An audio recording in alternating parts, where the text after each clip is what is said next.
Well, greetings and salutations, everybody. Welcome to the best damn movie-related show on the planet Earth, the John Campea Show, coming from right here in our quaint little studio. I'm, of course, your host, John Campea. I'm joined, coming all the way from the Observatory, one Mr. Robert Meyer Burnett. Robert, how are you doing today, sir? Well, I'm doing well, John. One of my favorite book series. I got the new book.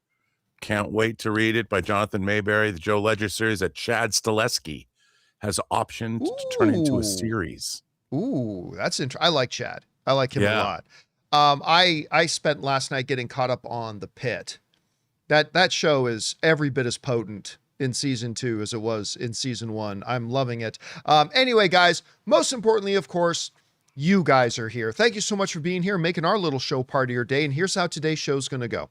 We're going to start off by talking about a bunch of predetermined topics we have lined up for you guys. And then the second part of the show, well, there is no second part of the show. It's gonna be a bit of a shorter. Now, normally we take questions from the audience, but on Fridays sometimes we skip that section and we save the viewer questions for Monday, just to have a little bit of a shorter show here on Friday. I mean, with Jonathan being off on Fridays as well. So we got some topics to talk about here today. So let's get things started with this.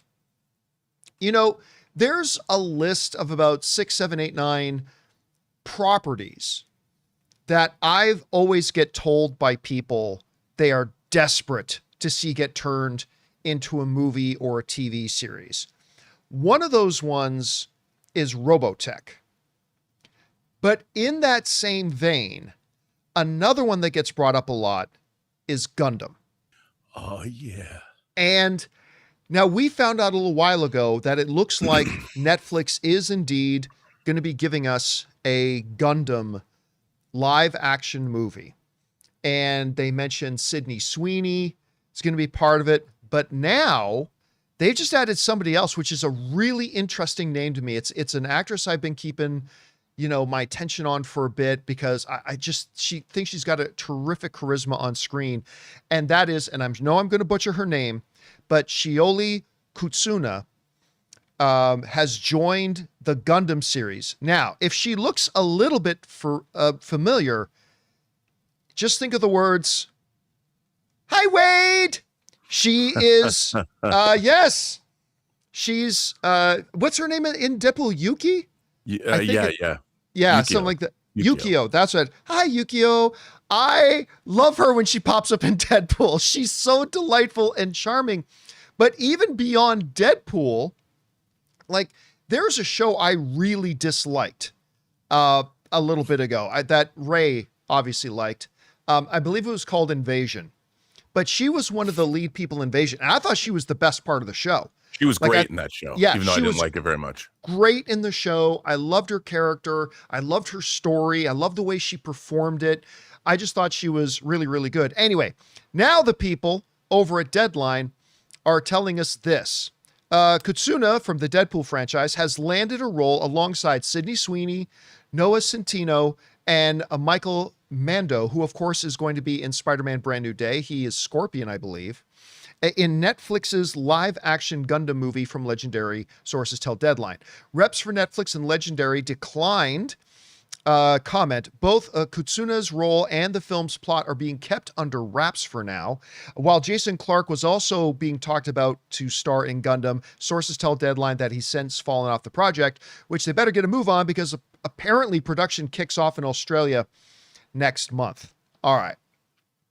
Now, they have been trying to get, whether it's Gundam or Robotech, or the others of its vein of the piloted giant robot subgenre. This is one a lot of people want to get for a while, but I'll tell you why, Rob. This one intrigues me a little bit more than, say, like something like Robotech or other things of that ilk. I remember having a conversation, I don't know if it was with you or not, it might have been, that one of our favorite sci-fi shows mutually of the last 50 years was The Expanse.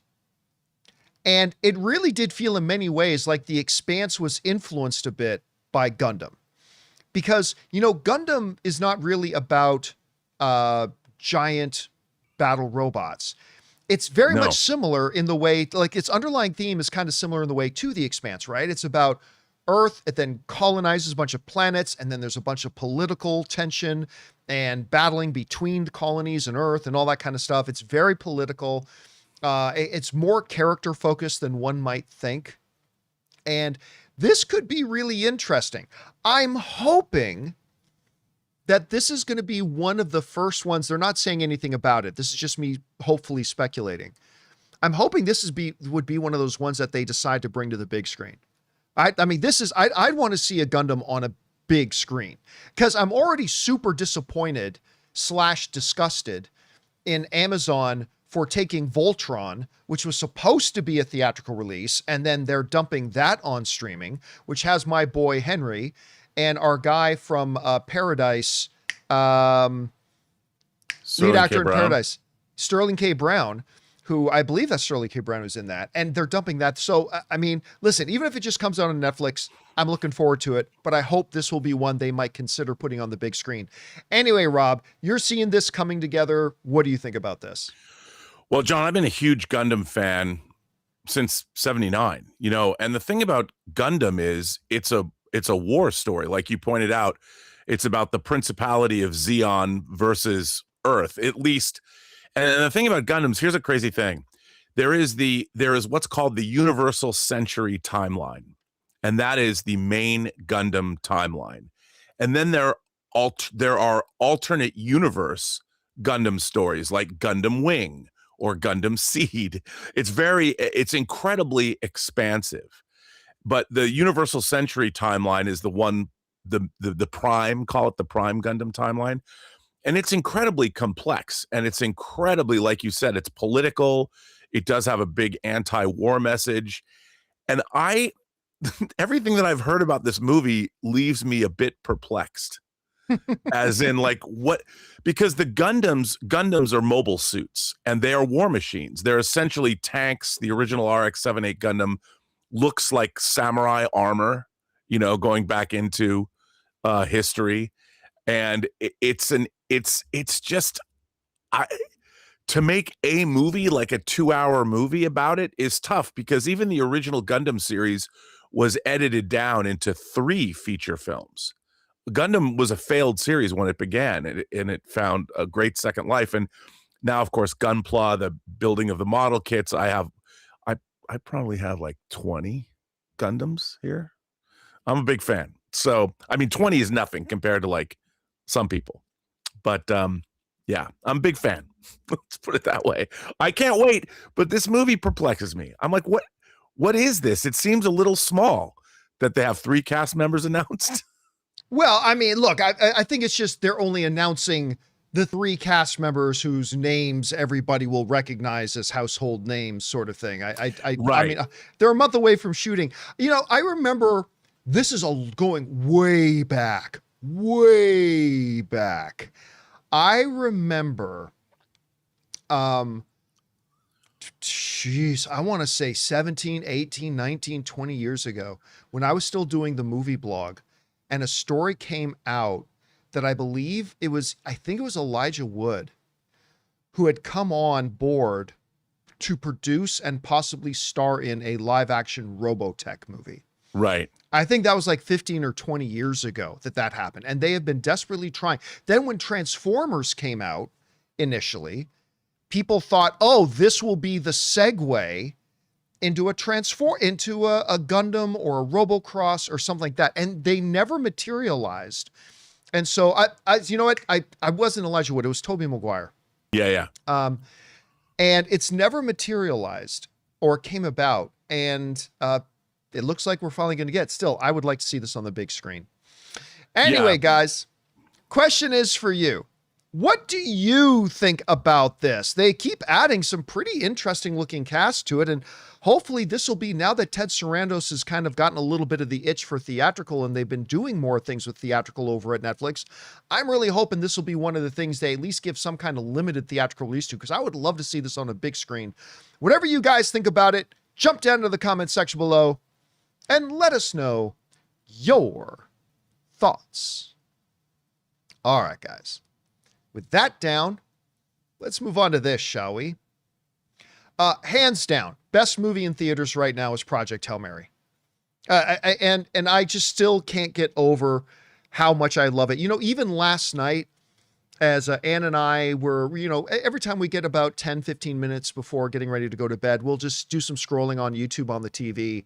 And we went down this rabbit hole of looking at just clips from Project Hail Mary. And Rob, I don't know if you saw it, but there's a new little promo they put out where it's Ryan Gosling. It's just shot TikTok style, vertical. It's Ryan Gosling in his own living room, napping on the couch. And Rocky comes into screen and say, Rocky, watch Ryan sleep. Humans, scroll too much. Go see Project Hail Mary. and like, is Ryan sleeping? It's adorable. So we went down this rabbit hole of just watching this and going through all these Project Hail Mary things. Absolutely love it. Well, listen, it opened to over $80 million, almost double what the original long-term projections were for it. And it's doing great. I mean, it's not doing an Avengers level, but I didn't even think it would do as well as it's doing. It's Amazon's biggest hit so far. I believe it's the biggest opening of Ryan Gosling's career. And when you get numbers like that, obviously the studio is going to be very, very keen and interested in doing a sequel. One of the problems, though, is that the author of Project Hail Mary and The Martian and Artemis has never written a sequel before and has never done that, and has made some comments that suggest that he's kind of against the idea of sequels. Well, when you make the kind of money that Project Hail Mary makes, it can be motivating because it looks like Project Hail Mary, a sequel, could potentially be in the cards. This comes to us from The Hollywood Reporter, who said the following. Soon, Amazon MGM will be able to reap the full benefits of having a worldwide footprint. That also includes a potential Hail Mary sequel. While there are no official conversations underway between Weir and Amazon MGM, insiders confirm a sequel is not out of the question. The merchandising potential of Rocky, played by James Ortiz, is substantial. Like, no kidding. And already has like 4 things with Rocky on it. Anyway, both Amazon MGM and reps for Weir declined comment on a follow-up book or movie sequel, but sources close to MGM stress that Weir is in the driver's seat. The acclaimed author has never penned a sequel to one of his books before, and he is currently working on a mysterious new novel that is unrelated to Project Hail Mary. But he has said he is toying with the potential of sequel ideas, though he does not have anything solid enough for a book yet. Both Weir and Gosling are repped by CAA. Listen, Rob, I'll go out on a limb right now. There is going to be a Project Hail Mary 2. I just have no doubt. Like, when this kind of money, and it's not just money, this kind of money and this type of love, because what we've seen, we haven't seen this for a movie in a little bit. It's been a couple of seconds since we've had a movie where it just seems like there's this universal love for the film. And obviously Rocky, and so much potential at the end of it for what's the next chapter of this story? Where does it go from here? When you've got all that potential money, the universal belovedness, and an ending that completely leaves you open, that they're the continuing stories of Rocky and Grace, I would say this: I will be stunned if we get to the end of 2028 and we don't have a Project Hail Mary either fully officially announced or in production at that time. And you know what? I'm all for it. Now, I can already hear some people saying it doesn't need another one. Guess what? We never needed the first one. It's a story that gives us an experience and makes us feel feelings and makes us think thoughts. And you can do that with a sequel. Do we need a sequel? No, but we didn't need the original either. So I'll leave that at that. So I 100% think this is indeed going to happen. Anyway, Rob, you read the story in the Hollywood Reporter. So I guess it's really 2 questions. Number 1, do you think they will get around to giving us a Project Hail Mary 2? And then a second, completely separate question is, do you think they should do a Project Hail Mary 2? What do you think? Well, I think that in a way it's kind of like, to go back and look at E.T. Thank God there was a book sequel to E.T., but there was never a movie sequel to E.T. But of course it was back then it was the most successful movie of all time. I can see them, like, I don't know how you would do it. I mean, obviously, I don't know what a story would be, and obviously, you would want it like Grace, the story of Grace and Rocky, or you could make a totally different, a new mission, a new Hail Mary, some other kind of scenario that doesn't even involve Grace and doesn't even involve, like, what if somebody came to Earth hearing what humanity did for the people from Rocky's planet and said, look, we need your help. Yeah, they're going from Eridani or whatever. I mean, what if aliens showed up and asked for humanity's help? You know, and that was I don't know what it would be, but I could definitely see them doing some kind of a sequel. I could see that. I don't necessarily know that they should. I mean, obviously, it depends on how much money the movie's going to make. It's doing very well. It crossed $100 million domestic. It'll probably cross $200 million worldwide this weekend. So, but I don't know, man. I sometimes think some stories have beginning, middle, and ends. So, but you know, Rocky and Grace, they're kind of like Ginger Rogers and Fred Astaire. Who wouldn't want to watch movies where they star in them together? Now, listen, I'm seeing so predictable. I'm seeing some comments in the live chat like, oh, there's no need for a sequel. There's not. You know what? They said the same thing about The Godfather 2. How'd that turn out? They said the same thing about Toy Story 2. How'd that turn out? I mean, like it feels like every time there's any kind of a sequel mentioned, it's like, well, we don't need it. Well, you never needed the first one either.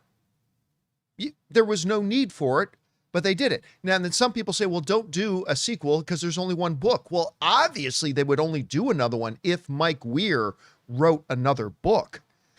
If Mike Weir wrote another book, well, you know, then you take that and you don't do it because, you know, I guess the option would be there that they could just license the rights to the property from Mike Weir and then write their own Project Hail Mary 2. I would say don't do a Project Hail Mary 2 unless Mike Weir writes a book about it. Like if Mike Weir writes the book. Andy Weir. Sorry, did I say Mike? Sorry, yeah. Andy Weir. I don't even know a Mike Weir. Oh, no, he was a famous Canadian golfer. That's why I said that. Anyway, how famous could he be if nobody here has heard about him? I don't know. Take that as it will. So, yeah, I mean, if he could write a story about these beloved characters, and look, I've said it before, I'll say it again. I would watch 45 minutes of just Grace and Rocky in a lab together talking about life and science and mates and whatever. I would totally be down for it because to me, it's about the characters. You know, Rob, I've said on the show a bunch of times that, like, take, for example, Supernatural. I don't necessarily think many of the storylines in like the final 10 seasons of Supernatural were necessarily all the best storylines, but I was still obsessed with the show because I love the characters. I love just spending time with the characters and the dynamics of their relationships. And I just loved that. And you can bring that to something like a Project Hail Mary with a sequel to follow up with Grace and Rocky and all that kind of stuff. I would totally be down for it. If Mike Weir, get it?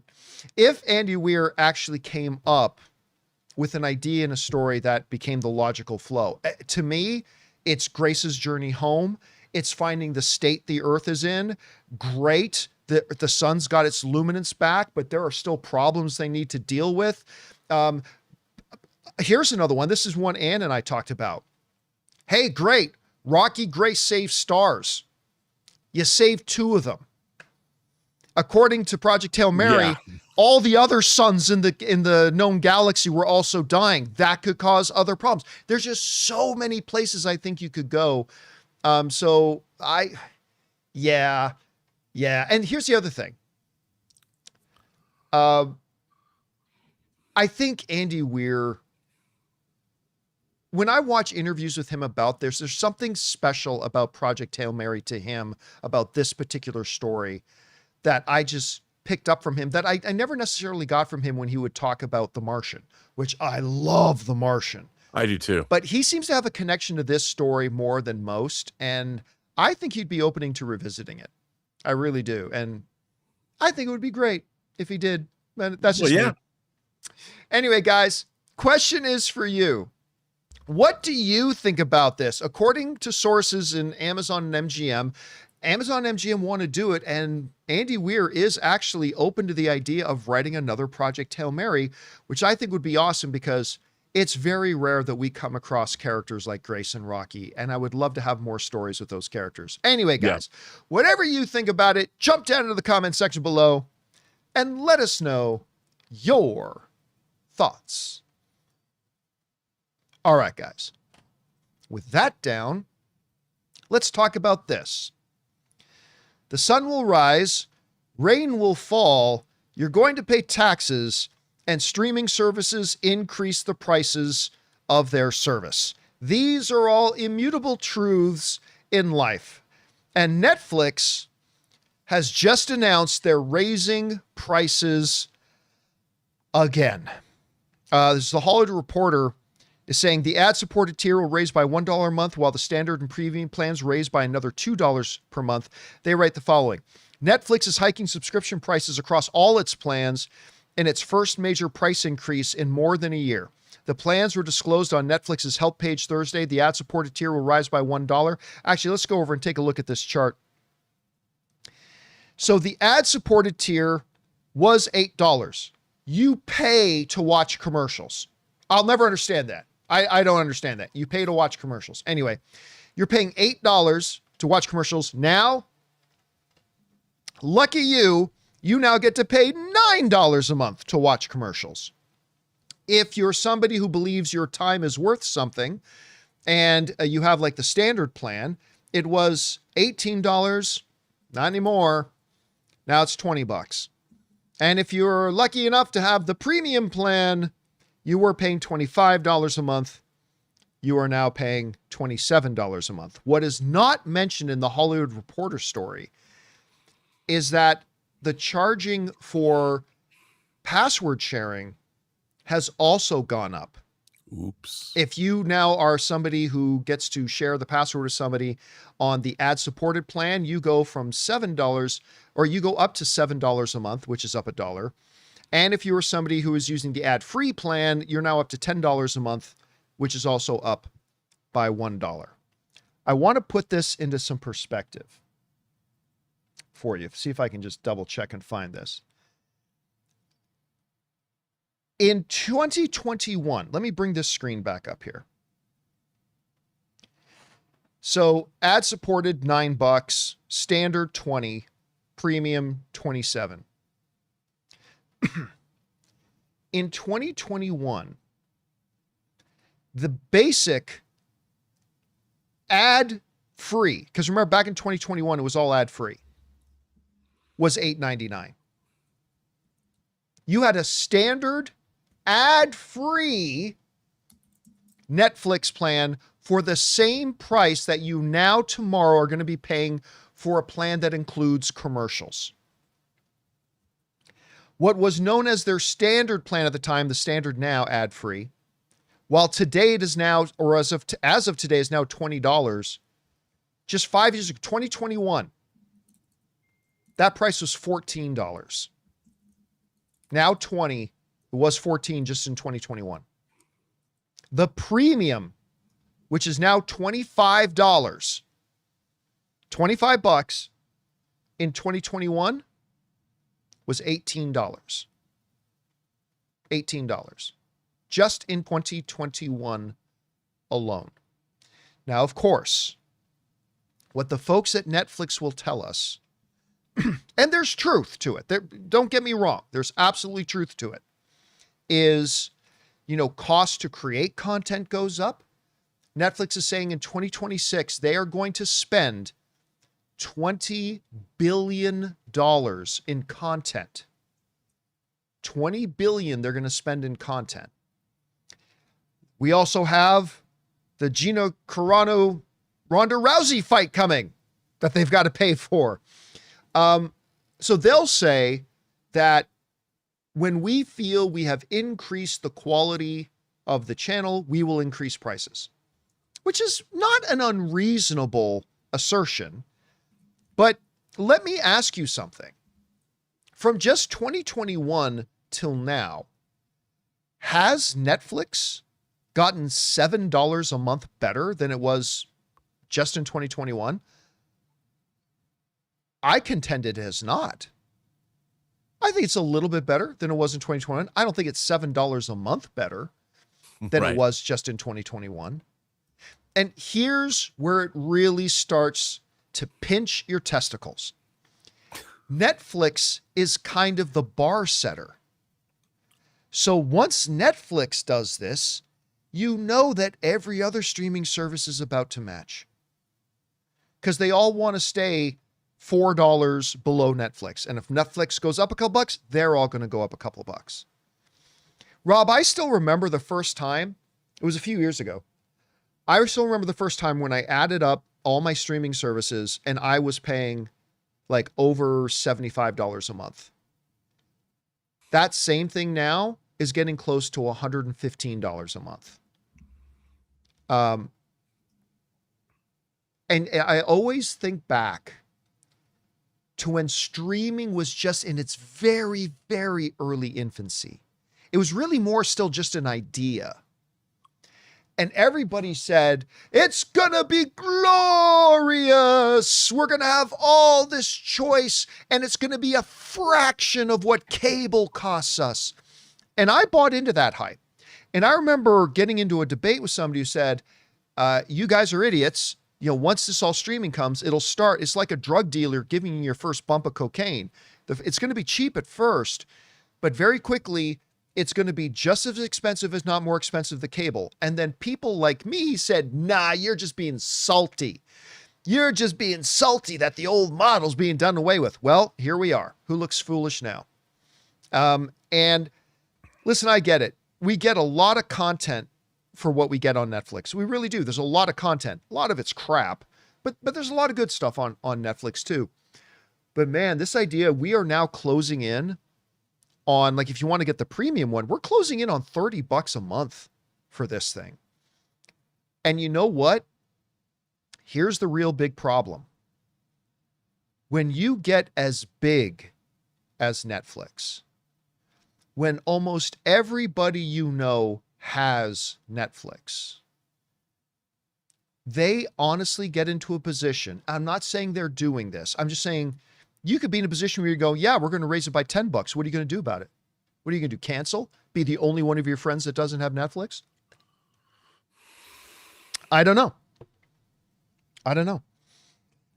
And I wouldn't sweat $1, $2 price increases, but I'll tell you what, Rob, I've left gyms that like every 9 to 10 months started increasing my monthly dues by $1, $2, $3.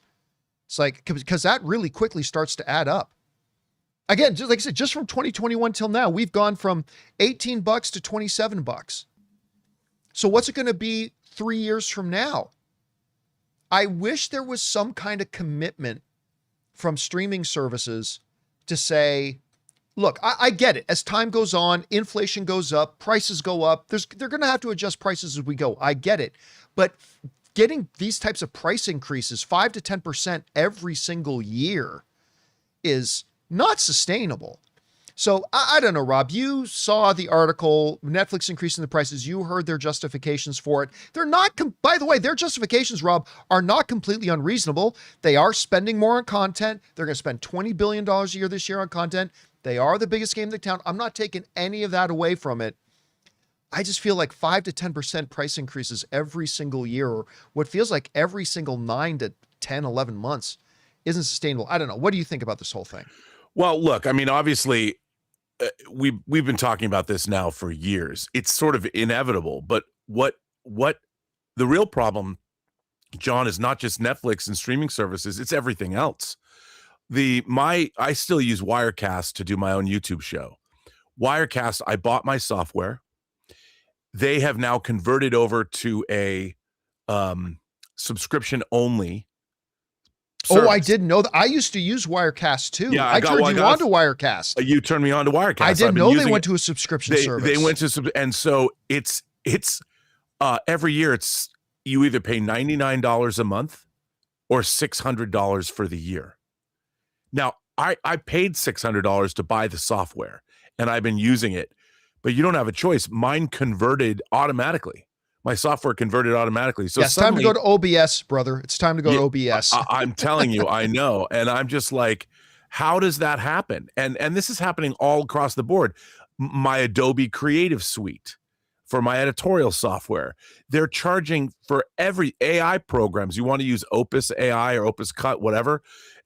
Everything is incredibly expensive. And these subscriptions, especially for people that do what we do, whether we're on YouTube or whether we're doing editorial of any kind, everything becomes subscription based, and the subscriptions are just skyrocketing across the board. So eventually it's not just streamers, but everyone's going to have to figure out, like, you can't keep raising prices across the board on everything. And it all comes down, I know everybody wants to make their bottom line and make more money, but how far is that going to go before consumers just don't have the cash to keep up with all these rising subscription costs? And what are we getting for it? I mean, I have the same Wirecast that I had 6 years ago, and they're making me pay $99 a month unless who's got an extra $600 in this economy to just pay for a year's subscription for something? And that's what they do. If you pay up front, you get a discount, obviously. But it's not surprising. But Netflix is still worth it, though. I think that Netflix is still worth it. The amount of time I spend on Netflix, there's always something to watch because they have such a deep breadth of material. So Netflix is something that I'll shell out the bucks for. Yeah, look, and that's something that I've said for the last couple of years, every time like price increases for things like Disney Plus or Netflix, my fallback has been, it sucks that they raised the price again, but is it still good value for your money? If you're getting 10 hours of entertainment a week out of it, 40 hours a month for $19, is that still a half decent value proposition? And I've stood on that for a long time. And I agree with you. Right now, I believe standard ad-free Netflix is worth $19.99 a month. With the amount that, I mean, Ann uses Netflix more than I do, but I watch Netflix a bunch and Ann watches it a ton. So at $19.99 a month, it's still a not bad value proposition. The problem though is, Rob, like I've been saying that since 2021, but the price of that plan's gone up $7 since then. And that value proposition that I keep talking about is shrinking. And at some point they're going to get to that precipice where it crosses the line of being still a value proposition to, we got to start asking the question, is it worth this? I agree with you. Right now, it still is. Right now, it still is. I agree. It is. But that margin is shrinking. Yes. And we are going to start to have the conversation in the next year, 3 years about, is it worth that price anymore? And then they're going to wonder why piracy is going to start picking up again. They're going to start wondering about that. You know, I'm not going to lie. I can't remember the name of the box, but even I was looking at some YouTube videos about these boxes that you can get that are kind of like Roku's, kind of like Apple TVs, kind of like Google Chromecasts, except it's got like access to all the movies and all the TV shows. And I'm like, that can't possibly be legal, but you can buy them on Amazon. It's like, even I, who am so against piracy, even I have to admit, I'm just being real with everybody. Even I looked at those YouTube videos and went, should I? And I didn't, but even I was like, should I? Because these things are getting expensive. Anyway, guys, question is for you. What do you think about this? Netflix has just announced, surprise, surprise. What? They're raising prices again. Can't be. Yep, it's true. They are. They're raising prices again, as they do like clockwork every year, sometimes multiple times a year. The one level is now like $7 more expensive than it was just in 2021. Anyway, whatever you guys think about it, jump down to the comment section below and let us know your thoughts. All right, guys. With that down, let's talk about this. You know, it was with great joy amongst the people when they dropped that first little segment teaser of Avengers Doomsday, and revealed to the world something that a lot of people already knew, that Chris Evans was coming back as Steve Rogers into the MCU, and it was great. Well, you might have woken up today to have seen a bunch of headlines all over the place saying Chris Evans has confirmed. And I know a lot of you have seen these headlines because a whole crap ton of you wrote to me about it this morning, saying Chris Evans has personally confirmed that he is returning for Avengers Secret Wars after Doomsday. And it's all over the place. There is a little problem with that, though. It's questionable. It's questionable because of where this came from. People are saying it came from Chris Evans. Maybe it did, but as you're about to find out, maybe it didn't. This comes to us from the folks over at MovieWeb who talk about where this came from. Instagram user Comic Omsi, who I think had like 55 followers, something like that. Anyway, posted a reel featuring audio from a message that she received from MCU regular Chris Evans, asking himself what he could tease from his MCU return, which will start with a role in Avengers Doomsday. He teased that he would be returning once again for Secret Wars. While there is a chance the message could be fake, he seemed to reveal that he will begin work on Secret Wars in a couple of months. In this, I watched the video and she said, listen to this message Chris Evans left me. And she didn't show him saying it. She just played the audio in which you could hear Chris Evans saying, I can't give secrets. I can't. What can I give you though? I can tell you that I start work on the next one in a couple of months. I can tell you that. Okay. There is a huge, now of course that's juicy sounding. So all the outlets are running with Chris Evans confirms he's going to be in Avengers Secret Wars. But we have to ask the question, was that legitimate? She does not claim, this Instagram user does not claim to know Chris Evans. She said that her husband like got a message from Chris Evans for kind of like a cameo thing. Are you familiar with that cameo thing, Rob? Yeah. Yeah. You can, and celebrities will do cell phone messages for you or send. Yeah. Whoever. You know what? I actually think it's a hoot. I think that thing is great. I even got a buddy of mine, Ryan, who you know, Ryan. He has lifelong crush on Jennifer Love Hewitt. And a bunch of years ago, I actually got him a Jennifer Love Hewitt cameo on it. So that was pretty cool. I do. So it kind of sounds like one of these cameo things that maybe her husband got for her, but Chris Evans I went and looked today. Chris Evans is not on Cameo. So she doesn't give it, she does say though, I'm just going to play you the audio because I don't want to show you the video and have you guys all pick it apart. So it's like, so people could see that it's fake. I don't know. So look, after going through all of it, looking at covering the social media stuff and everything, there's two things that I believe are facts, which is really just an opinion. But there are two things that I believe are facts. Number one, this thing is fake. That's the first thing. I believe this is fake. Well faked, a well done fake. And by the way, I don't think the woman who this is coming from her Instagram, I don't think she orchestrated. I think she believes it's a message from Chris Evans, but I believe it's fake. The second fact, I believe, thing that I think is a fact, and I believe, is that despite the fact that that thing's fake, of course Chris Evans is going to be in Avengers Secret Wars. Yeah. Of that, I have no doubt.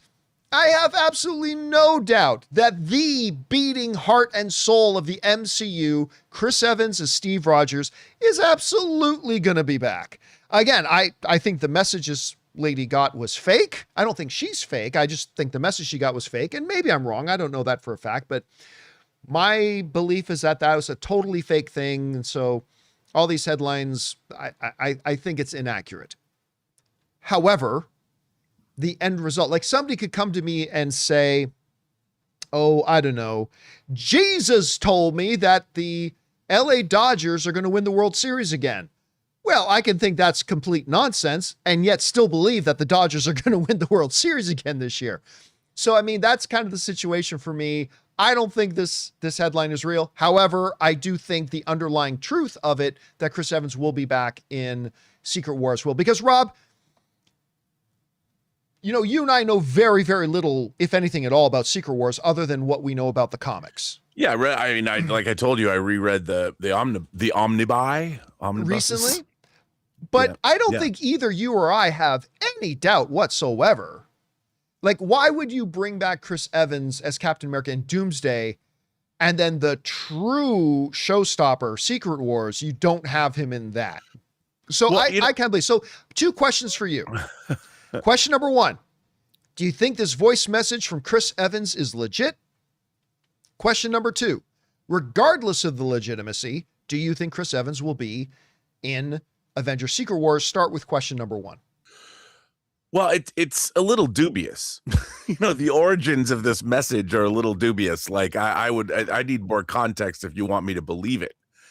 But I could see him. Let's just assume if it was, he doesn't say anything that we wouldn't know, because anybody who's at all familiar, I mean, the Secret Wars event, Hickman's Secret Wars from 2015, which is what they're basing this on, was a huge event that involved all Marvel heroes. And so literally after the incursions, Dr. Doom uses the power of the Beyonders and recreates a one universe with Battle World where all the Marvel characters are on it and they don't remember who they are.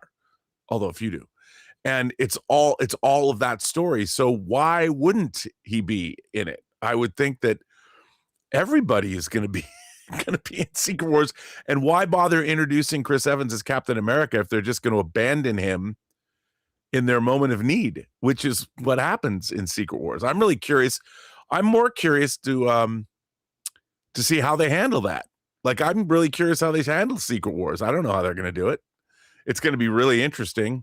Are we going to see God Emperor Doom in his white outfit on the throne? I have no idea. But I hope we see all that cool stuff. So I think absolutely Chris Evans is going to be in Secret Wars. I don't see why anybody would think that he wouldn't be. But as for the message, I'm dubious, John. But it's not out of the realm of possibility that he would confirm. He's just answering a question, because the reality would be that, yes, they have to start shooting soon. And he probably never thought about the fact that people wouldn't have thought he was going to be in it. Right. Yeah. So, of course, I'm going to be in it. Let's take this opportunity then. And I think this question will probably come up every couple of days. We are now, let's see, 12, 17 days away from CinemaCon, which you and I are going to. So we've talked about it before, but it feels like every few weeks we should bring it up again. I am of the belief that we are going to get an Avengers Doomsday trailer at CinemaCon. If nothing else, then at least like maybe a 3 or 4 minute sizzle that maybe they don't release publicly. But I think they're going to drop an Avengers Doomsday trailer at CinemaCon that will then probably go out to the world. I base that simply on that Dune has now put out their trailer. Doomsday has already low-key done a soft launch of their marketing campaign with the Little Force segments and Chair Watch. By the way, do you remember yesterday was the 1-year anniversary of Chair Watch? No. How crazy was that? Anyway. Dude, it's been 3 months since they dropped those character bits. Has it been that long since character pieces? We're mid-March and they started toward the end of December. We're end of March and they did this at end of December. They started doing it with Avatar. And we're 25% closer to the release of Doomsday than we were when they did. I mean, we'll be 8 months out. Year. We'll be about 8 months out by the time we get to Las Vegas. And so, and just every year, Disney brings the goods, man. They always bring the goods, whether it was full screenings or early screenings of Shang-Chi, whether it was showing us the first 35 minutes of Doctor Strange, the Multiverse of Madness, whether it's bringing out high-profile people on stage. I think we are going to get that. Somebody in the live chat is just saying, what about, this is also possible too. What about the first 5 minutes of Doomsday? Several times, Rob, at CinemaCon. Disney says, we're going to show you the first 18 minutes of this. We're going to show you the first 21 minutes of this. Like, it feels like every year they do that. So whether it's like the first 5 minutes, the first 20 minutes, whether it's a trailer, I believe I think it's a trailer. I think we're going to get a Doomsday trailer at CinemaCon. How are you feeling about that right now? I think 100% we're going to get a trailer at CinemaCon. I mean, how would you not? We try and explain this, but it's for people who own cinemas, you know, and they want to excite those people. And look, Disney believes, and rightfully so, that they have the biggest movie of not just this year, but probably since the last Avengers movies came out in 2019. This is it. This is the biggest movie that has come out in the last 7 years. And I think they want to start marketing the heck out of it. And so I think for sure, 100%, we're either going to get a trailer, which I absolutely believe, and I wouldn't be surprised if we get a trailer and something else, whether it's a scene, whether it's a sizzle, whatever it's going to be. I mean, they're going to pull out all the stops. They have the biggest movie of the year. And see, the thing is, even people, if you were to ask most people about an Avengers movie, like we who are in the movie blog sphere or whatever, we can be critical of the MCU, but I don't think that the general movie-going population is going to be anything less than giddy and over the moon when they see the trailer for this movie. No one's going to sit there and go, oh, it's not good. There's never been an Avengers movie that was bad. So why wouldn't people be excited? I agree. All right, guys. Question is for you. What do you think about this? Do you believe the little Chris Evans recording? I don't, but I do believe the underlying truth of it, that I do believe Chris Evans is going to be in Secret Wars. And what do you think? Do you think we are now just mere weeks away from getting that Doomsday trailer? I think we are. I think we're going to get it at CinemaCon. Nobody, like, I have not talked to Kevin Feige. Nobody's told me that. I could be absolutely wrong, but that's what I think. Anyway, whatever you guys think about all that, jump down to the comment section below and let us know your thoughts. All right, guys. And that will do it for today's installment of the John Campea Show. Hey, guys, just so you know, keep your eyes on the YouTube channel a bit later. I'm going to be publishing, probably in just a couple hours from now, my newest editorial, which is going to be, and please do check it out. I think it's going to be very eye-popping. We're going to be looking back now that Lord and Miller have kind of hinted the other day that they might be willing to come back and do their Flash movie they're going to do. We're going to take a look back and look at the absolute 10-year disastrous journey it was to get that Flash movie to the screen. And I hope you guys will check out that video. It's going to go up in just a couple hours from now. I want to thank, of course, writer, director, producer, Robert Meyer Burnett. Great job as always, my friend. Great to be here. Great to be here. We'll talk to you again on Monday. Looking forward to having you back. And most importantly, of course, guys, thank you for being here and making our little show part of your day. You guys honor us by doing that. I know there's tons of other things you could be doing than spending time with us nobodies over here just talking about movies, but we're awfully glad that you do. And thanks for joining us. We hope to see you again on Monday. That'll do it for us for now, guys. Thanks a lot for being here. And until next time, my friends, bye-bye.